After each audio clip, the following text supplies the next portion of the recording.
नमस्कार, मैं मनीष सिंह आप सभी का साहित्य संसार यूट्यूब चैनल में स्वागत करता हूं। आज मैं इस वीडियो में जो रस के भेद हैं, इसके पूर्व वीडियो मैंने रस की जो संख्या बताई थी मूल रूप से 9 बताए थे और वैसे 11 रस हैं। तो आज मैं इस वीडियो में रस का जो प्रमुख भेद है श्रृंगार रस लेकर के इस वीडियो में उपस्थित हूँ। श्रृंगार रस को हमारे रीतकाल हिंदी साहित्य के रीतकाल के आचार्यों ने प्रमुखता से अपने स्थान दिया अपने काव्य ग्रंथों में। इसलिए कुछ विद्वानों ने रीतकाल को श्रृंगार काल भी कहा है। इसलिए श्रृंगार रस की प्रधानता हमारे रीतकाल के आचार्य कवियों में उनके काव्य ग्रंथों में ज़्यादातर मिलती है। तो आज हम इस वीडियो में श्रृंगार रस के बारे में चर्चा करेंगे। श्रृंगार रस कहते किसे हैं, श्रृंगार रस के अवयव कौन कौन से हैं और श्रृंगार के भेद कौन से हैं और उनके उदाहरण हम लेकर के समझेंगे। जैसे कि हमारे आचार्य देव ने भी और बहुत सारे विद्वानों ने श्रृंगार रस को रसों का राजा कहा है, रसराज कहा जाता है। श्रृंगार रस को रसराज कहा जाता है और यहाँ तक कि आचार्य देव ने इसे वाणी का सार भी कहा है। कुछ लोग श्रृंगार रस से ही अन्य रस की उत्पत्ति मानते हैं। फिलहाल हम आते हैं श्रृंगार रस। श्रृंगार रस जो होता है जिसका अस्थायी भाव रति, जैसे कि मैंने इसके पूर्व वीडियो में जब मैंने रस का स्वरूप और उसके अवयव या उसके अंग के बारे में चर्चा की थी तो मैंने बताया था कि जो अवयव उसके अंग है रस के चार हैं, अस्थायी भाव, विभाव, अनुभाव, संचारी भाव। तो ये चारों जो अवयव रस के हैं वो समस्त जो उसके भेद हैं, श्रृंगार रस, वीर रस, करुण रस, क्रोध रस, जो भी हैं ग्रहों रस, उन ग्रहों रस में इन चार अवयवों की विवेचना होती है। तो श्रृंगार रस का अस्थायी भाव रति है। तो अस्थायी भाव जो होता है वह मनुष्य के हृदय में वासना के रूप में हमेशा स्थित रहता है और मौका पाकर के वो बाहर निकलता है। उसे कहते हैं विभाव। विभाव वो कहलाते हैं जो अस्थायी भाव को निकालने का प्रयास करते हैं, निकालते हैं उसे हैं। विभाव में आलंबन विभाव, उद्दीपन विभाव। आलंबन जो आश्रय विषय होते हैं, उद्दीपन जो आश्रय के अंदर या विषय के अंदर, दोनों के अंदर जो प्रेम उत्तेजना को उद्दीप्त करते, उसे तीव्र करते, उसे गति प्रदान करते हैं। संचारी भाव जो सब में जो है चाहे जो भी रस हों, 33 मैंने संचारी भाव आपको बताए थे, 34वां बताया था जो आचार्य देव ने छल कहा है, लेकिन 33 ही माने जाते हैं। खैर इसकी चर्चा हमने इसके पूर्व वीडियो में कर चुका हूँ। अब मैं आता हूँ टॉपिक पे श्रृंगार रस। श्रृंगार रस का जो अस्थायी भाव होता है रति होता है। श्रृंगार रस उसे कहते हैं इसमें नायक नायिका के मिलन और वियोग का वर्णन होता है। जहाँ पर नायक नायिका के मिलन का वर्णन हो या प्रेमी प्रेमिका के मिलन का वर्णन हो या पति पत्नी के मिलन का वर्णन हो या स्त्री पुरुष के मिलन का वर्णन हो, वहाँ पर संयोग श्रृंगार होता है। और जहाँ पर इनके विरह का वर्णन हो वहाँ पर वियोग श्रृंगार होता है। श्रृंगार रस के दो भेद होते हैं, संयोग श्रृंगार, वियोग श्रृंगार। जहाँ पर नायक नायिका या प्रेमी प्रेमिका के परस्पर मिलन का वर्णन जहाँ पर होता है वहाँ पर संयोग श्रृंगार होता है। और जहाँ पर नायक नायिका या प्रेमी प्रेमिका आदि के दोनों के वियोग का जहाँ पर वर्णन होता है, विरह का जहाँ वर्णन होता है, वहाँ पर वियोग श्रृंगार होता है। ठीक है, आइए हम देखते हैं श्रृंगार रस की परिभाषा क्या होती है। ये मैंने लिखा है, श्रृंगार रस का आधार जो होता है स्त्री पुरुष का आकर्षण होता है। ठीक है, ध्यान रखिएगा। तो श्रृंगार रस वहाँ होता है जहाँ पर स्त्री पुरुष, पति पत्नी, प्रेमी प्रेमिका, नायक नायिका की जहाँ पर प्रेम का वर्णन होता हो, वहाँ पर जो है श्रृंगार रस होता है, इसके अलावा नहीं। इसका जो आधार होता है स्त्री पुरुष का आकर्षण, एक दूसरे के प्रति सुंदरता, उनके विचार, उनके फीलिंग्स जो हैं, जिसे शास्त्रीय भाषा में रति स्थायी भाव कहते हैं। रत क्या होता है? प्रेम। रत मतलब प्रेम। जब विभाव, अनुभाव, संचारी भाव, विभाव, अनुभाव, संचारी भाव के संयोग से रति भाव में आस्वाद की योग्यता उत्पन्न हो जाती है तो उसे श्रृंगार रस कहते हैं। इसको हम सरल भाषा में भी कह सकते हैं, जब रति स्थायी भाव, विभाव, अनुभाव, संचारी भाव के संयोग से जिस रस की निष्पत्ति होती है वह श्रृंगार रस कहलाता है। ऐसे भी हो सकता है कि अगर अनुभाव या संचारी भाव कहीं कहीं अगर न मिलते हों तो भी जो है रस की निष्पत्ति में कोई बाधा नहीं पड़ती है, लेकिन फिलहाल इन चारों का होना जरूरी है, अस्थायी भाव, विभाव, अनुभाव, संचारी भाव। ठीक है, तो इसकी जो अवयव मैंने 4 बताए थे, देखिए 4 अवयव हैं, अस्थायी भाव, आलंबन विभाव, उद्दीपन, अनुभाव और संचारी भाव। ठीक है, तो अस्थायी भाव रति, नायक नायिका, प्रेमी प्रेमिका आदि का जो प्राप्त प्रेम होता है वो रति प्रेम रति कहलाता है, तो अस्थायी भाव कहा जाएगा, रति हो जाएगा। आलंबन विभाव क्या है? आलंबन विभाव आश्रय विषय, इसमें आश्रय नायक भी हो सकता है, नायिका हो सकती है, प्रेमी हो सकते हैं, प्रेम हो सकती है, यानी दोनों हो सकते हैं, दोनों आश्रय और दोनों विषय हो सकते हैं। यानी नायक भी आश्रय हो सकता है और नायिका भी आश्रय हो सकती है, नायक भी विषय हो सकता है और नायिका भी विषय हो सकती है। ठीक है, दोनों। उसके बाद है उद्दीपन विभाव, जो उन दोनों के अंदर प्रेम की तीव्रता को बढ़ाता है, वो चीज़ उसे कहते हैं उद्दीपन विभाव। ये बसंत ऋतु आ गया आपका, उद्यान, कुंज, चंद्रिका, नायक नायिका के प्रेम की चेष्टाएं आदि, ये सब उद्दीपन में आएंगे। फिर है अनुभाव। अनुभाव जो होता है हमेशा आश्रय की तरफ से होता है, जिसके अंदर प्रेम उत्पन्न होता है उसी की तरफ से अनुभव होता है। तो आश्रय दोनों हो सकते हैं, मैंने बताया ना कि नायक और नायिका, नायक से भी अनुभव प्रकट होगा, अगर नायिका को देख करके प्रेम उत्पन्न हो जाएगा तो नायक से भी अनुभव होगा। कटाक्ष करना, आंखें मारना, नैन लड़ाना, भौवें तिरछी करना, प्रेमालप बातें करना, ये सब अनुभव हैं। ये नायिका की तरफ से हो सकता है और नायक की तरफ से। अगर जब नायिका आश्रय रहेगी तो नायिका की तरफ से होगा, जब आश्रय नायक रहेगा तो आश्रय नायिका की तरफ से होगा। तो ये जो है अनुभव है, कटाक्ष, चुंबन, आलिंगन, ये सब क्या है? अनुभव है।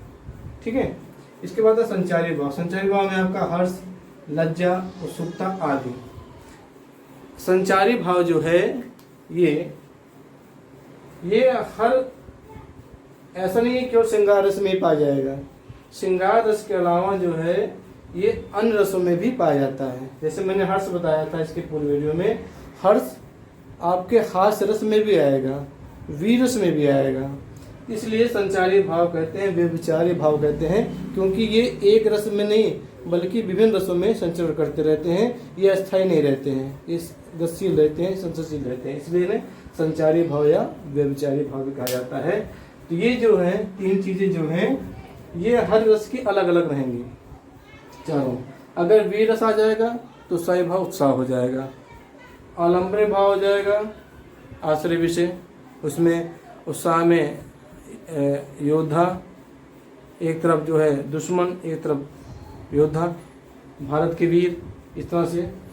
और उद्दीपन में हाथी घोड़े की चिघाड़ना, वहाँ के वीर युद्ध कविताएं कहना, ये सब जो है उसमें आ जाएगा। तो ये श्रृंगार रस के बारे में मैंने बताया कि श्रृंगार रस के ये अवयव हैं जिन्हें हमें जानना बहुत ज़रूरी होता है।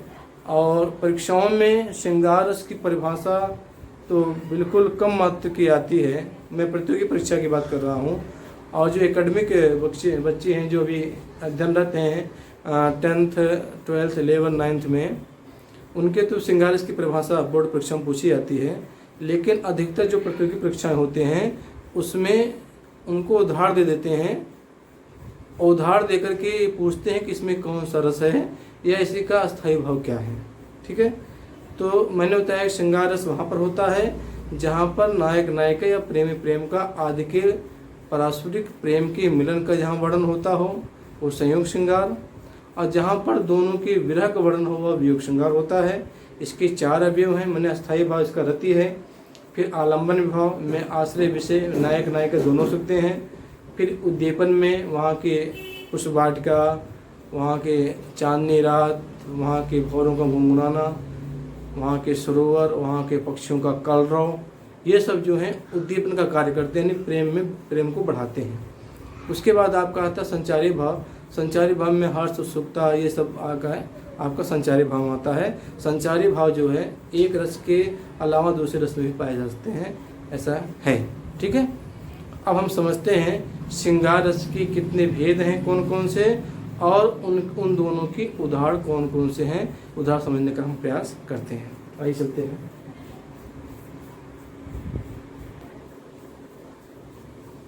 श्रृंगार रस के 2 भेद बताए गए हैं, संयोग श्रृंगार, वियोग श्रृंगार।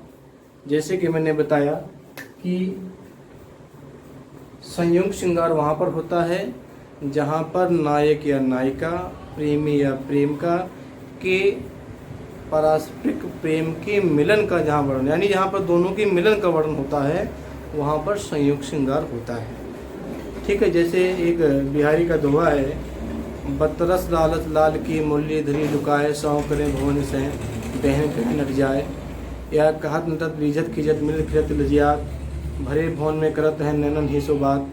ये सब जो हैं आपके संयोग श्रृंगार के उदाहरण हैं, जहाँ पर दोनों की मिलन का वर्णन होता हो। ठीक है, और जहाँ पर दोनों की विरह का वर्णन हो, वियोग श्रृंगार होता है। तो वियोग श्रृंगार के जो वर्णन जिसमें होता है, वियोग जो है कई कारणों से हो सकता है। नायक नायिका या पत्नी पत्नी या प्रेमी प्रेमिका के बीच जो वियोग होता है, जो विरह होता है, उसके कई कारण होते हैं, लेकिन 3 जो है कारण मुख्य माने गए हैं। वो है, पहला है पूर्वानुराग। पूर्वानुराग, दूसरा है मान, तीसरा है प्रवास। ये जो है वियोग श्रृंगार में 3 विरह की दशा बताई जाती है। वैसे तो अनेक होते हैं, लेकिन 3 जो है प्रमुख रूप से जो है इनका जिक्र होता है। तो पूर्वानुराग उसे कहते हैं जब नायक नायिका के मिलन से पहले का जो वर्णन होता हो। इन्हें नायक नायिका भी एक दूसरे से एक बार भी ना मिले हों, केवल एक दूसरे को देखा हो दूर से, उसे हम कहेंगे पूर्वानुराग। यानी मिलन से पूर्व का जो वर्णन हो, मिलन के पूर्व की जो घटना होती है, उसे हम कहेंगे पूर्वानुराग। यानी नायक नायिका के मिलने से पहले की जो है वो पूर्वानुराग में आएगा। ठीक है, मान में ये होता है जब दोनों नायक नायिका मिल जाते हैं, और नायक नायिका मिल जाने से एक दूसरे के प्रति गलतफहमी जब पैदा हो जाती है, तो जब एक दूसरे से कुछ समय के लिए, कुछ घंटों के लिए, कुछ महीनों के लिए बिछड़ जाते हैं, तो मान विरह दशा में गिना जाएगा। मिलन के बाद मिसअंडरस्टैंडिंग या गलतफहमी या जो कुछ भी हो, जब दोनों एक दूसरे से अलग हो जाते हैं, मिलने के बाद जब अलग हो जाते हैं, तब वो जो है मान कहलाएगा, और एक दूसरे को जो फिर मनाते हैं वो मान रहेगा। फिर है तीसरे प्रवास। प्रवास में वो होता है जब नायक नायिका मिल जाएं और नायक जो है नायिका को छोड़ करके प्रदेश जाता है, तो प्रवास विरह दशा में कहलाएगा। इसको आप ध्यान रखिएगा कि जो वियोग श्रृंगार होता है उसमें नायक नायिका के विरह का वर्णन होता है, लेकिन उसमें पुनर्मिलन की संभावना बिल्कुल रहती है। लेकिन जो करुण रस होता है, दोनों में कभी कोई अंतर, कभी कोई मिस्टेक हो जाता है बच्चों में या समझने में। जो करुण रस में होता है, करुण रस में आदमी हमेशा के लिए बिछुड़ जाता है, फिर दोबारा लौट कर नहीं आता है, क्योंकि करुण रस जो होता है वह अपने बंधु बांधव या इष्टजन जो होते हैं, जब उनकी मृत्यु हो जाती है, मृत्यु हो जाने से जो शोक होता है मनुष्य को, उनके साथी के, उनके भाई बहन को जो शोक होता है, वो करुण रस में आता है। तो इसमें जो व्यक्ति चला जाता है वो हमेशा ले जाता है, दोबारा फिर नहीं आता है। लेकिन वियोग श्रृंगार में जब दोनों से अलग होते हैं तो पुनः मिलन होता है, यानी दोबारा उनसे मिलन जरूर होता है, ये ध्यान रखिएगा। तो वियोग श्रृंगार की मैंने 3 दशा बताई, पूर्वानुराग, मान और प्रवास। पुनर्राग उस कहेंगे जब नायक नायिका के मिलन के पहले का जो वर्णन होता है उसे पुनर्राग कहेंगे। मान उसे कहते हैं जब दोनों दूसरों को मिलन हो जाए और किसी वजह से दोनों में एक दूसरे में मनमुटाव हो जाता है तो मान विरह कहलाएगा।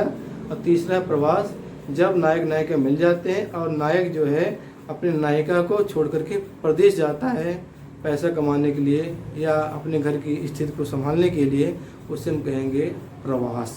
ठीक है, आइए हम जो है इन दोनों के क्रमशः जो है हम उदाहरण से समझते हैं।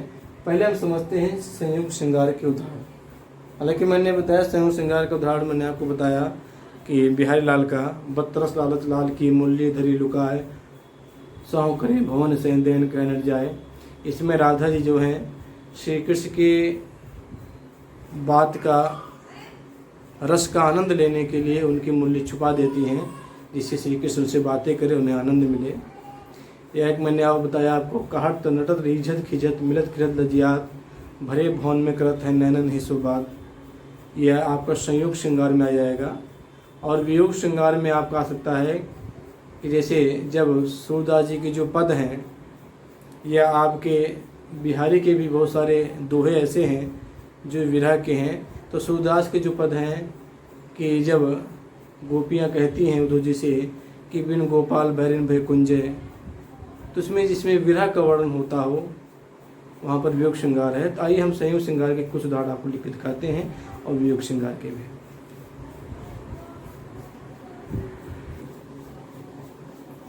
देखिए आपके सामने मैंने संयोग श्रृंगार के दो उदाहरण लिखे हैं जो बिहारी लाल के हैं। मैंने इसलिए बिहारी लाल के उदाहरण आपको दिए हैं इससे आपको आसानी से याद हो सके। अगर इसके अलावा भी आपको संयुक्त श्रृंगार के उदाहरण याद होते हैं तो अच्छी बात है, कि लिए संयुक्त श्रृंगार के बहुत सारे उदाहरण जो हैं भरे पड़े हिंदी साहित्य में, आप कहीं से भी याद कर सकते हैं, उसे तैयार कर सकते हैं। कोई जरूर नहीं कि आप यही याद करिए, तो मैंने समझाने के लिए आपको बताया है। तो उनकी दो दोहे मैंने सामने आपको लिखे हैं। बतरस लालच लाल की मूल्य धरी लुकाए, सौ करे भवन से देन कहीं नट जाए। जैसे कि मैंने इसके पूर्व बताया कि इसमें राधा जो है श्री कृष्ण से बातों के रस का आनंद लेना चाहती हैं, इसकी वजह से उन्होंने श्री कृष्ण की मुरली को छुपा दी है। और जब श्री कृष्ण उनसे मुरली मांगते हैं तो मना करती हैं, और मना करने के बाद वो भवों में मुस्कुरा देती है, जिससे श्री कृष्ण जान जाते हैं कि इन्होंने ही हमारी मुरली को चुराया है। तो यहाँ पर राधा और श्री कृष्ण के प्रेम का वर्णन हो रहा है, वो भी हर्ष उल्लास में। इसमें कहीं भी विरह नहीं दिख रहा है, इसमें जो है दोनों के प्रेम क्रीड़ा का वर्णन हो रहा है, इसलिए संयुक्त श्रृंगार में आएगा। ठीक है, संयुक्त श्रृंगार में आएगा। इसमें जो है आपके राधा जो है आश्रय हैं और विषय जो है आपके श्री कृष्ण हैं। इसलिए राधा आनंद लेना चाहती है बातों को, तो राधा क्या आश्रय होंगी और जो है श्री कृष्ण क्या होंगे विषय होंगे। और अस्थायी भाव रति चलेगा ही, चाहे वियोग श्रृंगार का हो चाहे संयुक्त श्रृंगार का। रति अस्थायी भाव, आलंबन में आश्रय राधा, विषय श्री कृष्ण। अनुभाव में श्री राधा का अनुभव हमेशा ध्यान रखिएगा, अनुभव हमेशा आश्रय के अंदर उत्पन्न होता है। तो राधा हंसना, मुस्कुराना, भावों में हंसना, मना करना, शरारत करना, ये सब अनुभव कहलाएगा। संचारी भाव में हर्ष, प्रसन्नता, आनंद, ये सब संचारी भाव में आएगा जो राधा के अंदर है। ठीक है, इसके बाद दूसरा मैंने दिया है, ये भी बिहारी लाल का ही है। कहा नटत रीझत खिजत मिलत खिलत लजियात, भरे भवन में कहत है नैनन ही सुबात। ये बिहारी लाल ने इस दोहे में उस समय का वर्णन किया है कि एक भवन है और भवन में घर के सारे सदस्य बैठे हुए हैं, और उस भवन में सारे सदस्य के बैठे बावजूद उसमें नायक नायिका जो है नयन से ही बातें कर रहे हैं। इसमें जो है दोनों के प्रेम का वर्णन किया गया है, इसलिए संयुक्त श्रृंगार का उदाहरण है ये। और इसमें नायक और नायिका दोनों आश्रय विषय हैं। दोनों के लिए नायक भी जब नायिका को देखता है खींचता है, नायिका भी क्या होती है शर्मा जाती है। तो इसमें शर्माना और माना सब अनुभव है, और नायक नायिका जो है आलम्बन में अस्थायी भाव रहती हैं। और जो है आपका जो संचारी भाव है प्रसन्नता, हर्ष, उत्सुकता, मिलन, जीवन, ये सब जो हैं आपके संचारी भाव हैं। ठीक है, तो मैंने आपको 2 श्रृंगार के उतार दिए, और आप भी अपने जो हिंदी साहित्य की पुस्तकें आपके पास होंगी वहाँ से उधार उठाइए और इसका अभ्यास कीजिए, क्योंकि प्रतियोगी परीक्षाओं में अधिकतर उधार ही देते हैं, और उधार के द्वारा ही आपको ये सिद्ध करना होता है इसमें कौन सा रस है, इसमें संचारी भाव क्या है, विभाव क्या है, अनुभाव क्या है, और इसका स्थायी भाव क्या है। अधिकतर उधार ही परीक्षा में पूछे जाते हैं, इसलिए रस के उधार पर ज़्यादा ध्यान दीजिए और उसमें देखिए कि उसमें किस चीज़ का वर्णन हो रहा है, तभी आप रस निकाल पाएंगे। मैं एक बार आपसे कहना चाहता हूँ कि कोई भी हम काव्य पढ़ते हैं या दोहा पढ़ते हैं, पद पढ़ते हैं, उसमें हम रस अलंकार तभी निकाल पाएंगे जब हम उस पद का, काव्य का हम जब अच्छी तरह से उसका हम अर्थ जानते हों, तभी हम चीज़ें पकड़ पाएंगे, अन्यथा नहीं। ये सब अभ्यास के ऊपर है, अभ्यास का कोई विकल्प नहीं है। अब हम देखते हैं श्रृंगार रस का जो दूसरा भेद है, वियोग श्रृंगार का उदाहरण को देखते हैं।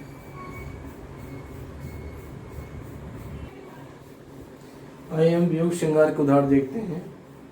ये भी मैंने बिहारी का ये दोहा लिया है।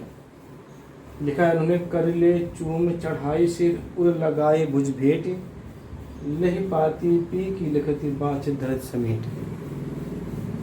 तो अभी मैंने इसके पूर्व मैंने बताया था आपको कि वियोग की कई सारी दशाएं हो सकती हैं, अनेक हो सकती हैं, लेकिन 3 मैंने बताया था मुख्य रूप से, पूर्वानुराग, मान और प्रवास। तो ये जो तीसरा वाला है प्रवास का उदाहरण है, प्रवास विरह दशा का उदाहरण है ये वियोग श्रृंगार का। ठीक है, इसमें जो है इसका जो नायिका का जो नायक है वह प्रदेश में है, और प्रदेश में रह करके जब वह नायिका के लिए चिट्ठी भेजता है, कि पाती मतलब होता है चिट्ठी, तो वह अपनी नायिका के लिए नायिका जो है वह नायक से मिलने के लिए व्याकुल हो रही है, तड़प रही है। इसमें विरह का वर्णन हो रहा है, एकदम क्लियर है, साफ है। तो ये वियोग श्रृंगार का है। ठीक है, वियोग श्रृंगार को विप्रलभ श्रृंगार भी कहते हैं, विप्रलभ श्रृंगार भी रस कहा जाता है। ठीक है, तो इसमें जो है प्रवास विरह दशा का वर्णन है। नायिका जो है नायक से मिलने के लिए व्याकुल है, और नायक जो है प्रदेश में है। तो नायक जो है नायिका के लिए वहाँ से पत्र भेजता है, चिट्ठी भेजता है। तो नायिका उस चिट्ठी को प्राप्त करने के बाद उसको इस तरह से अपने कर ले पहले हाथ में लेती है, चूमी फिर चूमती है, फिर चढ़ाए से फिर सिर से लगाती है, पूरा लगाए फिर हृदय से लगाती है, भुज भेंट फिर अपने बाजुओं से लगाती है, नहीं पाती पी की लिखती, और अपने प्रीतम के द्वारा भेजी गई चिट्ठी को बड़े ध्यान से देखती है, फिर बाँच धर समेट फिर उसे पढ़ती है और फिर समेट करके रख देती है। यही क्रिया जो है वो बार बार कर रही है। तो ये वियोग श्रृंगार का उदाहरण है। ठीक है, तो ऐसे बहुत सारे उदाहरण आप जो है वियोग श्रृंगार के आपको मिल जाएंगे, बहुत सारे कवियों की कविताओं मिल जाएंगे, बिहारी नहीं आपके सूरदास के पद मिल जाएंगे।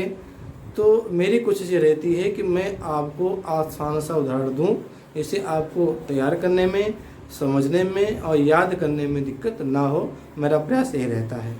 ठीक है, तो इसमें जो है वियोग श्रृंगार है, अस्थायी भाव रति है, चाहे संयुक्त श्रृंगार चाहे वियोग श्रृंगार दोनों का अस्थायी भाव रति रहेगा। इसमें जो आलंबन है वो कौन है, आश्रय कौन है इसमें, आश्रय क्या है, नायिका, विषय क्या है, नायक की चिट्ठी। ठीक है, और उसका अनुभाव क्या है, अनुभाव गले से लगाना, हृदय से चिपकाना, ये सब जो है उसके अनुभाव हैं। और संचारी भाव क्या है, दुख, दैन्य, ये सब जो है उसके संचारी भाव कहलाएंगे। जड़ता, जड़ता मतलब खड़ी एक जगह खड़े रह जाना, निस्तेज, अचेत हो जाना, बेहोश हो जाना, ये सब जो है संचारी भाव हैं। ठीक है, तो इस तरह से मैंने आपको इस वीडियो में श्रृंगार रस के बारे में बताया, जिसके बताया श्रृंगार रस जो है हमारे प्राचीन आचार्यों ने इसे रसों का राजा कहा है, इसे रस राज भी कहा जाता है। और आचार्य देव ने जो रीत काल के महत्वपूर्ण कवि हैं देव, उन्होंने इसे श्रृंगार रस को वाणी का सार कहा है। अधिकतर विद्वानों ने और जो रस हैं, इसके अलावा जो 10 रस और हैं, उन सब की उत्पत्ति श्रृंगार रस से ही मानी है। ठीक है, और मुझे पूरी उम्मीद है कि आपको श्रृंगार रस की परिभाषा जो मैंने आपको बताई और उसकी जो 2 भेद हैं, संयोग श्रृंगार, वियोग श्रृंगार, और वियोग श्रृंगार में जो वीरा दशा की जो 3 दशाएं बताई वो आपको समझ में आ गई होंगी। और जो मैंने संयोग श्रृंगार, वियोग श्रृंगार के जो उदाहरण दिए और उसको समझाने का प्रयास किया, मुझे उम्मीद है कि आप ज़रूर समझे होंगे। अगर आपको ये वीडियो पसंद हो तो आप इसे लाइक करना बिल्कुल ना भूलें। अगर अभी तक आपने मेरे चैनल को सब्सक्राइब नहीं किया है तो प्लीज़ सब्सक्राइब करें, जिससे आपको मैं बेहतर से वीडियो आपको प्रदान कर सकूं और आपका भविष्य उज्जवल हो सके। तो आज के लिए बस इतना ही, और फिर मैं जल्द ही रस का दूसरा भेद लेकर के आपके सामने उपस्थित होता हूं। तब तक के लिए आपका धन्यवाद।